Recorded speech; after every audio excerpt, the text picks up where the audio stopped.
Hello दोस्तों, आज की कहानी है पिता की रूह। मिताली ने किरण को आवाज लगाई। किरण, किरण, शाम हो गई है बेटे, तुम्हारे पापा के आने का समय हो गया है। चलो स्कूल का होमवर्क पूरा कर लो, नहीं तो पापा डांटेंगे। पापा का नाम सुनते ही 8 साल का किरण बैट और स्टंप उठा के दौड़ता हुआ घर में आया और ऊपरी मंजिल में सीढ़ियों पर तेजी से चढ़ने लगा। उसी वक्त आखिरी सीढ़ी पर उसका पैर फिसल गया।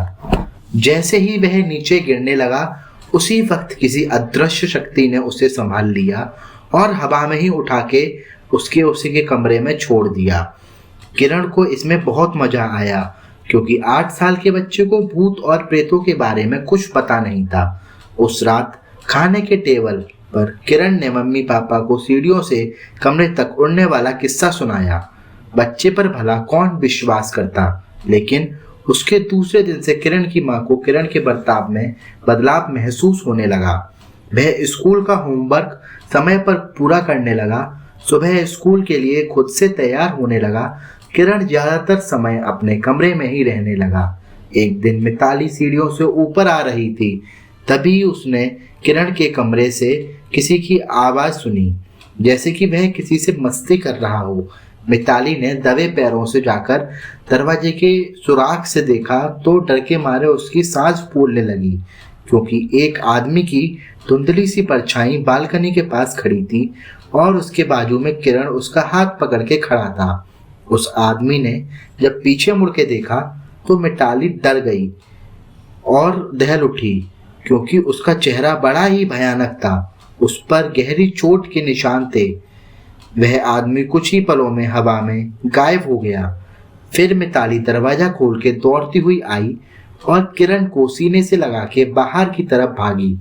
जब मिताली ने किरण से पूछा वह आदमी कौन था, तब किरण ने कहा वह विश्वास अंकल थे। वो रोज मेरा ध्यान रखते हैं, कभी कभी मेरे साथ स्कूल में भी आते हैं। मैंने आपको बताया था ना, उस दिन एक अंकल मुझे सीढ़ियों से हवा में उड़ाते हुए कमरों में ले गए थे। यह वही है। विश्वास से यह नाम मिताली को कहीं देखा सा लग रहा था, पर उसे याद नहीं आ रहा था। पर इन सब से उसे डर भी लग रहा था, पर इस बात की तसल्ली थी उस आत्मा ने किरण को अब तक कोई नुकसान नहीं पहुंचाया था। उस दिन स्कूल में कोई फंक्शन होने की वजह से स्कूल 11 बजे था। मिताली ने किरण को स्कूल बस में बिठा दिया और घर वापस लौट आई।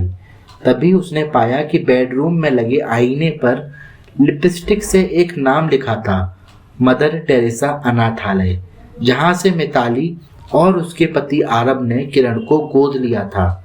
मिताली ने उसी वक्त घर का ताला लगा के आरब को कॉल किया, उसे तुरंत अनाथालय में बुला लिया और गाड़ी निकाल के खुद भी अनाथालय की ओर निकल पड़ी।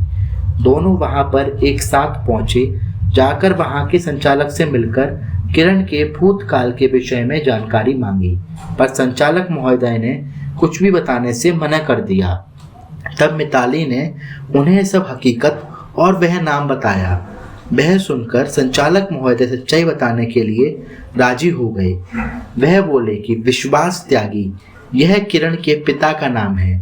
किरण को जन्म देते वक्त उसकी मां गुजर गई थी। उसके बाद उसके पिता ने ही उसे पाला, पर बदकिस्मती से एक कार एक्सीडेंट में उनकी भी मौत हो गई। किरण भी उसी कार में था, पर वह किस्मत से बच गया था, लेकिन सिर पर गहरी चोट लगने की वजह से उसकी यादें मिट गई हैं। जब किरण के किसी भी रिश्तेदार ने हमदर्दी नहीं दिखाई, तब उसकी जिम्मेदारी कोर्ट ने हमें सौंप दी। उसके बाद हमें भी बहुत बार ऐसा एहसास हुआ कि किरण हिफाजत कोई रूहानी ताकत कर रही है, पर उस रूह ने कभी उसे नुकसान नहीं पहुंचाया। यह बात भी सच है। सारी बात ठीक से समझने के बाद मिताली और आरब जब घर पर लौटे और जब वह बेडरूम में बैठे बातें कर रहे थे, तभी उनके सामने ही वहां के आईने पर रखी एक लिपस्टिक हवा में उठी और आईने पे लिखा, मेरा मरे किरण को पढ़ा लिखा कर एक अच्छा इंसान बनाना, यही मेरी आखिरी इच्छा है। इसके बाद खिड़की के पास एक धुंधली सी आकृति दिखाई दी और एक आवाज सुनाई दी, मैं हमेशा किरण के आसपास रहूंगा। इस आवाज के साथ वह आकृति अदृश्य हो गई।